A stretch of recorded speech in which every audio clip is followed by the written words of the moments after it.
And Alan, should you start with a greeting or? Yes, Wim from Holland. Welcome to our podcast. How are you this evening? Hi, Alan. Great. Yeah, enjoying the winter. Yeah. Thanks for joining us. Mm-hmm. And so we three have come together to speak about a young Norwegian singer who now lives in Los Angeles by the name of Angelina Jordan. Wim, when did you first discover her? That was by a friend of us, a colleague of Marianne, who is a therapist in the Netherlands, and Sylvia, and she introduced us to, she said to us, you should see something. So we started doing the YouTube thing and watching videos. And at first I thought, wait a minute, this is interesting. Let's see something more about Angelina. And after 1.5 hours, we were still trying to find new videos about Angelina because we were all really amazed by this talent. Yeah. When was this? A year ago, last winter. And do you recall the first video you saw from her? The one I think most people know with the Freddie Mercury song in America Got Talent. Yeah, that was mine too. And yours too, Alan? Yeah, that was my first one. And then the second one was I Put a Spell on You. And so I started on the top, and then I just went deeper and deeper. And then once I was 28 kilometers underground, I realized I was in a rabbit hole. There's the musical appreciation, and then there is what I would call the earthquake, when the whole earth shakes. Did you experience the earthquake fairly soon within the first hour? Yeah, I'm not quickly impressed by singers or musicians. When it happens, for me it is what I seek in every time when I watch something. I hope that this person does something to me, and it's what I call it is moving my soul. Yeah. So people can do a lot of technical stuff and be the best singer technically, but you don't need to be the best singer. When you can sing from your heart, then it really touches me. And I think this is something like almost everyone wants to see or to hear or to experience. And Angelina does this, and this is something what really impressed me.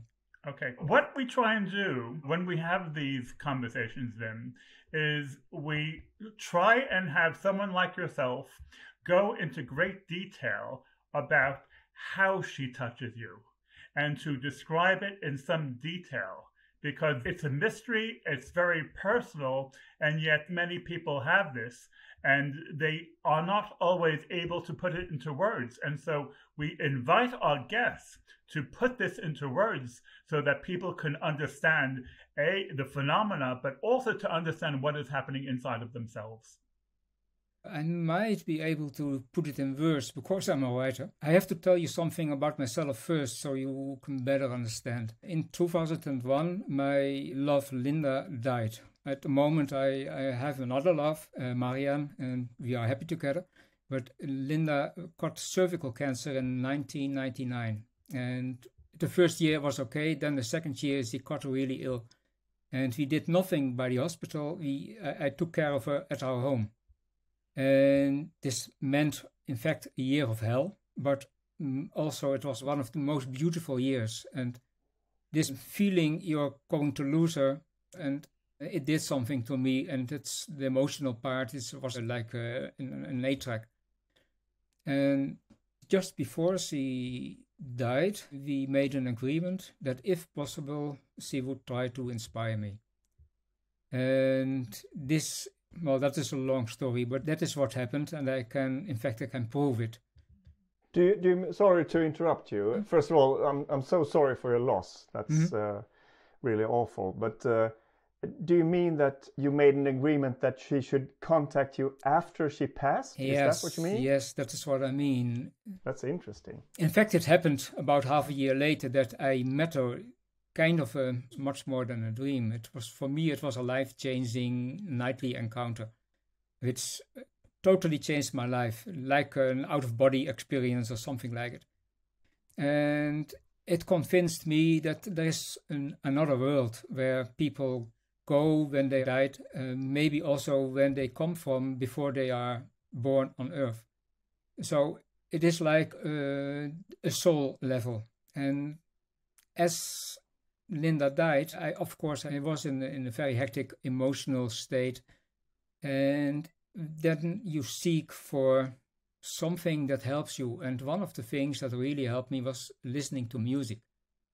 But you want to listen to music that moves you. And such can only be done by people who have something in themselves that is capable of moving another. And that means they must be attuned to their own soul somehow. Everyone who listens to music, everyone on earth has experienced certain things, some loving things, emotional things like war, things like a loss of whatever.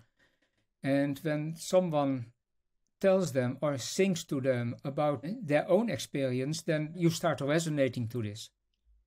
And what I find so special about Angelina is that it seems like she is a very old soul who has experienced a lot of things to be able to touch someone like me or someone else. But you look at her and you see a young girl in the teenage, maybe she's not just a young woman, but I think, how is it possible? And the only conclusion I can say is maybe she has had more incarnations doing something, experiencing things.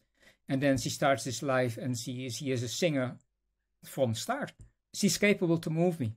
And I think so many people. And that really is what I like about her. And when I look at her, it's not only the singing, but when I look at her eyes, I don't see a big ego trying to impress others. She's just performing. She is going inside and you see her eyes change and she is in her own world. And that's what I love. Yeah, she has often talked about that, or not often, but she has talked about that world that she visits when she sings. Yeah. Do you know what she says, Alan, about her world? Yeah, she says she closes her eyes and she goes off into another world, and it's just amazing. It's an amazing world. And she said that, I think it was a Skyband interview when she was 12 years old. They were started speaking in Norwegian, but then they spoke in English. And she was not able to put that into words. And I hope maybe in a year or 3 years that she will have an opportunity to speak more about that and put that into words. All of her fans are wanting to know the nature of this world. She is an inspiration for us with her singing, and maybe her words in describing that can be an inspiration, because we all have our inner world and we all have a rich inner world, but her rich inner world benefits and makes many thousands of people have a richer inner world.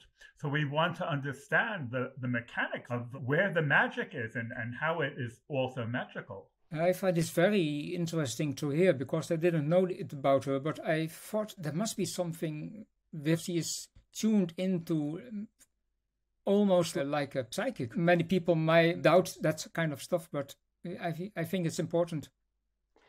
I think there's other artists that have that sort of same feeling of going into the zone, going into a world. They don't have to think about the music, it just comes to them. For instance, I've seen an interview with Eric Clapton that says that he's like that when he's playing the guitar. And also there was a text I read about Louis Armstrong that said something that during a break he was discussing with one of the band members, was very impressed by how Louis Armstrong could just play the trumpet like that. And how do you do it? And he said, I just play along with a band that I hear in my head. For a jazz musician, the nature of jazz is almost like a river flowing, and they tune in and they go with the flow. Whereas someone who was doing electronic music, I don't think they would be in touch with it in the same way. It's almost like a language. If you saw 100 letters on a page in random, you could not memorize them all. But if those 100 letters spelled out words in a sentence, you could memorize all of those letters very easily.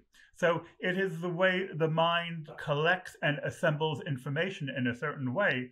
And the mind of a jazz singer is almost like surfing on a river. and the river just flows along and there are no obstacles, and there's a certain fluidity and fluency with it, which just is something which you have to appreciate jazz to really understand the depth of that. Yeah, I find it very interesting. I'm an artist as well, and I feel inspired by Linda.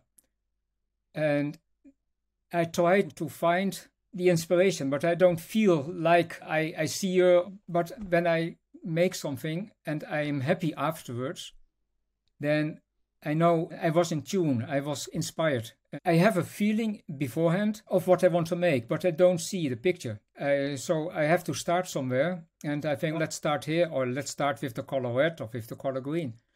And then I want the final result to be that I am happy with, and that it syncs or that it resonates with the feeling I had beforehand.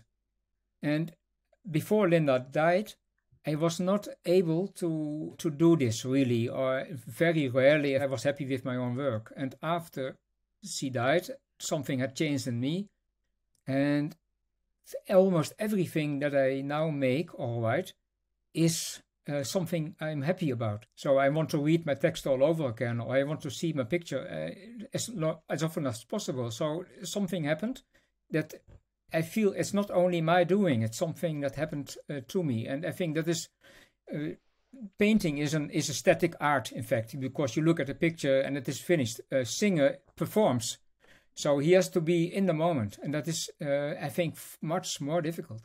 When you hear Angelina, does she directly inspire your art? What is the relationship between how you react to Angelina and your inspiration as an artist? I find that I don't need to listen to Angelina while painting. I use music, but I discovered that only hearing Angelina does not really help me much. But when I see Angelina, I see her face, I see her behaving, I look in her eyes and I listen to her, that inspires me. And when I'm painting, I always hope that I can tune in such a way, because she is like an example to me. As young as she is, but I think she is an old soul. So I can learn a lot from her just by looking at her and trying to be like her in my own way. So doing my own art. So in that way, she inspires me a lot. That's a very interesting point, and it's a great point, because you're widening the picture. It's not just her music, but it is her image and what she represents, as well as her music. I understand exactly what you mean, because this is what struck me when I saw Bohemian Rhapsody. When she came up to the microphone and she was singing that song, it was like almost a mother holding a newborn baby. It was like the most natural thing in the world, and it's like while she was on the planet, and she was so totally relaxed, there was not any hint that it was the biggest opportunity of her life moment. And that was absolutely striking when she was singing Bohemian Rhapsody. Yeah, I find what impressed me most when looking at the different videos is the one where she sings on a stage, and also this is sand painting artist and a boy playing a violin. The three of them, they do something that adds each other, that they make something more than each apart. So Angelina sings the emotions, sings the feeling. The woman is telling the story of the song, and the boy is binding them all. He plays very well as too. So together they create something much more than each alone. And that is something I think Angelina's songs really have many times, that you want to know what is she talking from, what is she expressing from, what world is she showing us. Very interesting. Listening to you, Wim, I got an idea, and of course your situation with your wife passing is like a very personal thing to you, and I hope I don't offend you in any way. No worries, it's 20 years ago. Yeah, okay. But the thing is, since listening to Angelina, I have gotten more emotional. And I think that is a key to creativity, really, or to inspiration, to be more emotional. And when I listened to your story about you seeking inspirational with your artistry when your wife was still alive and you had trouble, and when she passed, you had like you said, it was like hell for a year during grieving, but then you found the inspiration through her. And my take on that is like the experience of losing somebody and going through that very emotional time is actually connecting to us in a way that makes it easier for us to express ourselves artistically or in any way, really. It opens one up somehow, and I can look in the eyes of other people, and when I see people who has not gone through the same situation, usually I don't take them really serious. But there are exceptions, because Marianne has never lost someone. Marianne is capable of. And so I see more people who didn't go to such an experience and still are capable to touch me. Angelina does that too. But in general, I think when going to such a situation, then it really can't be anything else than that you have to be changed somehow for it. And I think it's one of the worst things I have experienced. But at the same time, in fact, I'm so happy that I went through this. And in the knowing that Linda is not lost or something like it, I did not really lose her. That was my first thought. But in fact, no. We are closer than ever. One of my experiences with my father that passed in 2011 is that after his passing, I feel more close to him. I feel like I understand him in a different level than when he was alive, which is strange. There was a song about that. Genesis had one of their singers, I forget his name, and he did a song called In the Living Years, which was a song about how he did not appreciate his father that much until his father had died. And the lyrics of the song are to say, I wish I had appreciated you more when you were there. I feel sometimes we all have an emotional rainbow inside of us, but we all have different types of sunglasses that we wear. And some of us have very strong sunglasses where we cannot see or experience the emotional rainbow inside of us. And Angelina comes along and says, actually, try on these sunglasses, because these sunglasses are lighter, and these sunglasses will allow you to see your emotional rainbow a little better. I would say she even removes your sunglasses altogether in some cases. I might have to make use of that, because I also play guitar since a year or 3, and I try to sing, but my singing is far from even singing, you can't call it, but I try to. But what I experience is one of Eric Clapton's songs, and I try to sing it, and at the moment that I kind of touch something like the true note of it, then suddenly my voice blocks and I get too much emotions trying to express themselves for my voice. And this is something I still find very weird, because do other people have something like this? I want to look for this moment that I get in tune with the song somehow, and somehow my voice expresses it. And then suddenly I can't continue. But Angelina does it all the time.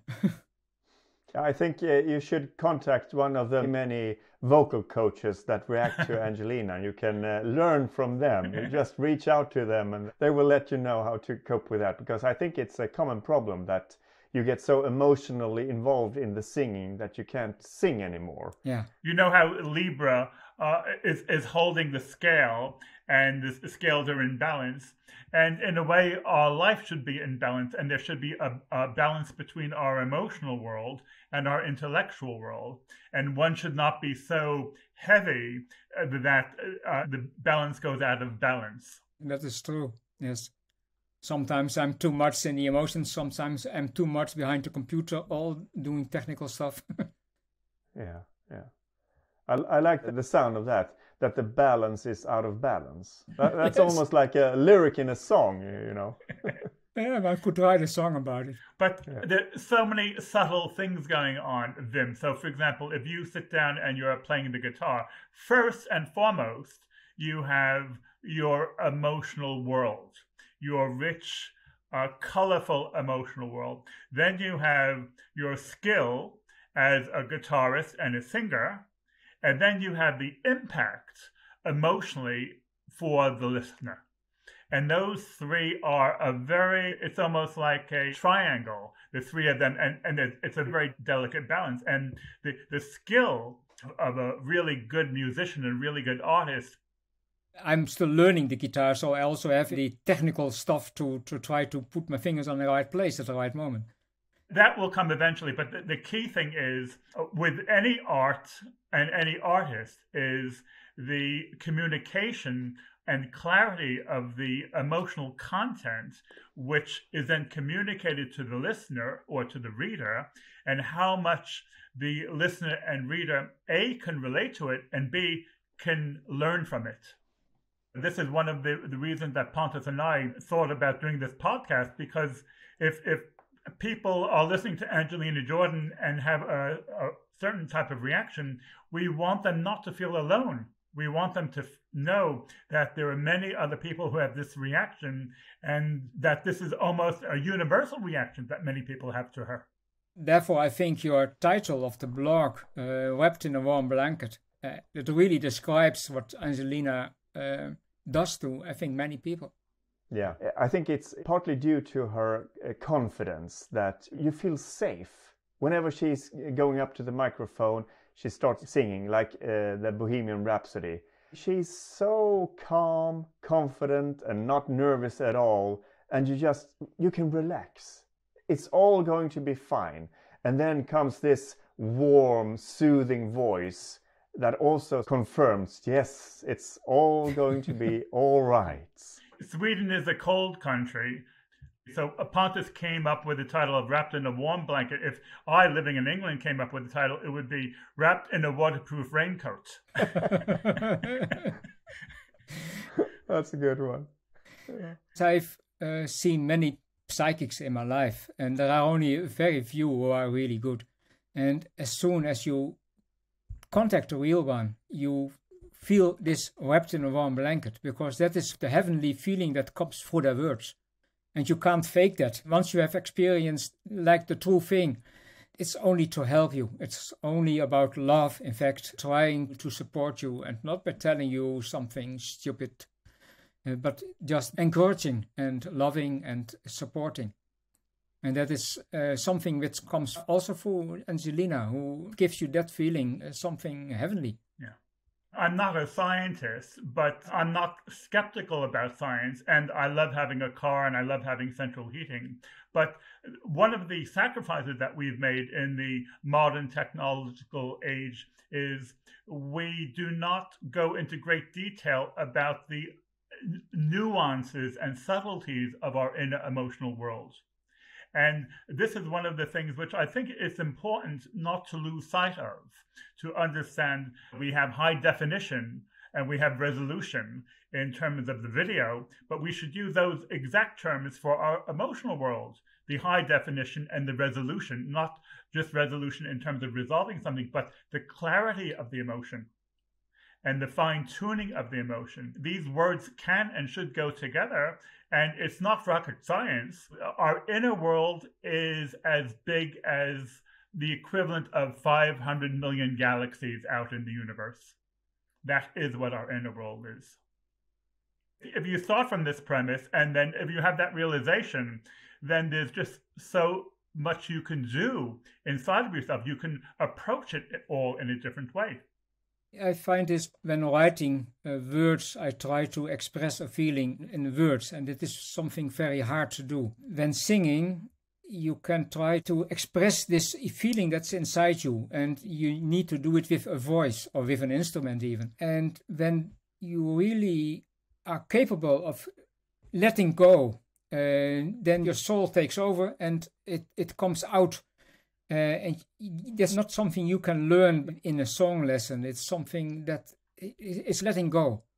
And my writing is best when I let go. My painting is best when I can let go.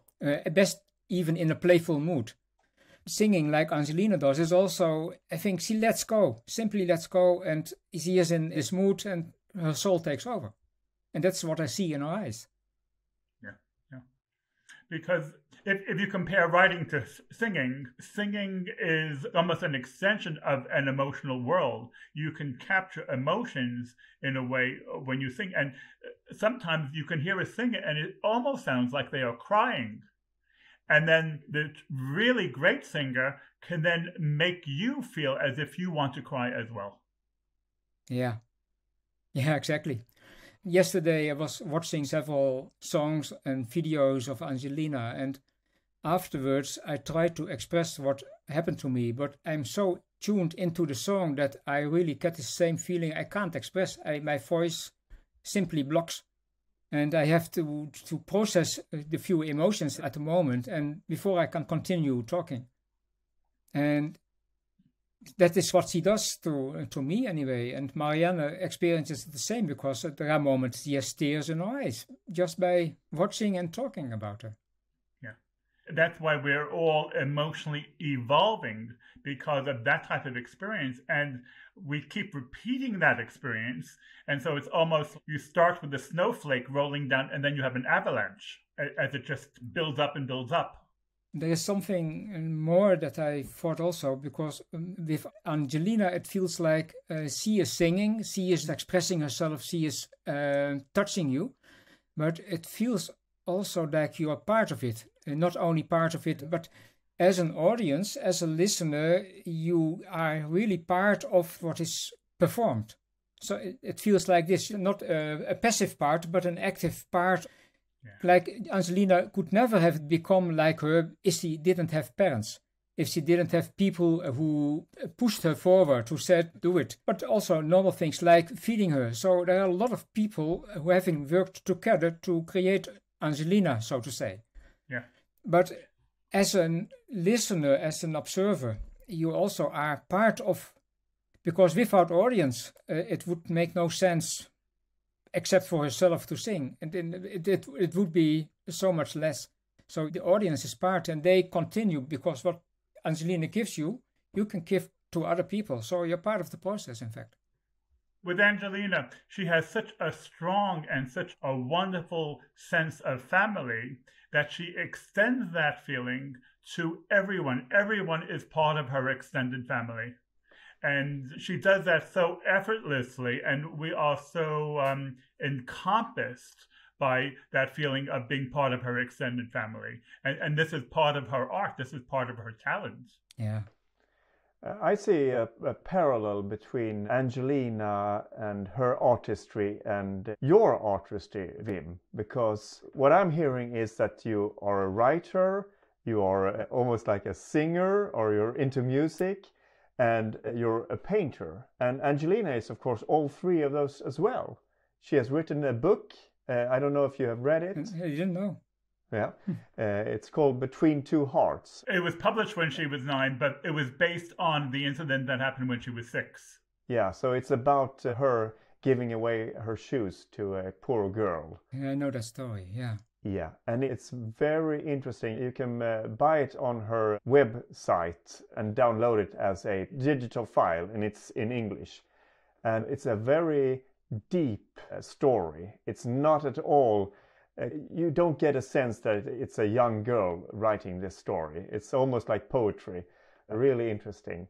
And it's a great way to get a sense of her artistry. You can almost see parallels from that text to what she's then producing, like Million Miles and Seventh Heaven, her own songs. So there are parallels there. And it's interesting that there are people that are multi-talented when it comes to artistry. Like you can write and you can paint and you can express yourself in singing or music. I don't know if that's a sign of being like connected to that other world that Angelina and other artists are talking about. It's not only artists. I know that Tiger Woods, the famous golf player, said that when he was really doing great on the golf tour, he couldn't even remember how he had done it afterwards. He was so into his zone that it was all automatic for him. Mm-hmm. And I think that's what you were saying a little bit earlier, that you want to let go. That is the part of the creative process. If you just let go and not think so much about what you're doing, then this sort of creative process takes over and you're more connected to that other world. Yeah, I wish that everyone could experience this, and it can be a cook, it can be a businessman even, it can be a government person trying to do it the right way. It can be anyone, in fact, even a mother caring for a child doing this. I think when people are tuned into their soul, so to say, then we would change the world rapidly. Yes, I think that's part of the Angelina plan to change the world by letting us all get a glimpse of that other world and letting us know that it's okay to be emotional. Mm-hmm. It's a preferred state to be in tune with your emotions and let them flow. This conversation has made me think about something, because one of the ways I define art is the focused emotion that the artist has and how that they're able to communicate that emotion. But on another level, and this I think is something that Angelina Jordan specializes in, it's not just an emotion or the emotion. Very specifically, what she has captured, I think I have to call a purity of love. Now, it's almost a religious experience. And the only thing I can compare it to, when Dante wrote the Divine Comedy 700 years ago, everyone knows the 7 stages of hell, but also there were 7 stages of heavenly experience. And so this is something outside of most people's vocabulary, but the purity of love is something which is on a very high level we are not often exposed to. But Angelina Jordan, I really believe, understands the nature of this, and this is something that she wants to communicate.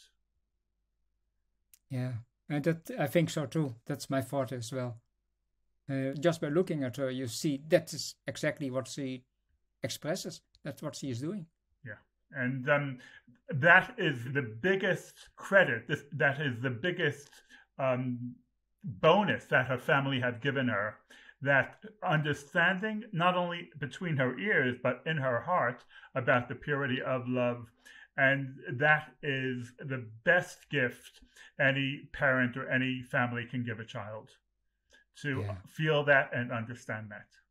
Yeah, it's also a big compliment to all the people around her, the people who raise her, the people who help her. You can't do it something like this on your own. You have to be part of a group. It's much more than one person. Yeah, she's very lucky to be 16 years old now and still have that completely intact. I was very lucky personally, because I was 24 years old before I knew anyone close who had died. And I was very lucky from a very young age not to have a personal grief or personal bereavement. And I consider myself to be very lucky to have had that. And in a way, Angelina Jordan is also very lucky with how she has been protected in her life. Mm-hmm. Yeah, that is the kind of the safe haven that you start from. You have all that you need for your road in life. You have it all, and that's the best condition to start, I think. Yeah. Wim, thank you ever so much. You've been a wonderful guest, and we have a very unique appreciation to hear from another artist about the nature of art and how he sees the nature of Angelina Jordan's art, and especially because you overlap with the writing and the singing and the painting. And also, I speak English, but it's the only language I speak. But you, as a Dutchman, you probably speak 3 or 4 different languages. And when you are multilingual, you also understand what it's like to be multi with the nature of different art fields as well. Yes. Thank you so much, Wim. It was a pleasure talking to you. Okay, thank you too. Yeah, I was a little bit nervous before starting, but I was so happy that you invited me to do this, to tell my story about it. Yeah, you have nothing to worry about. We are not very dangerous people.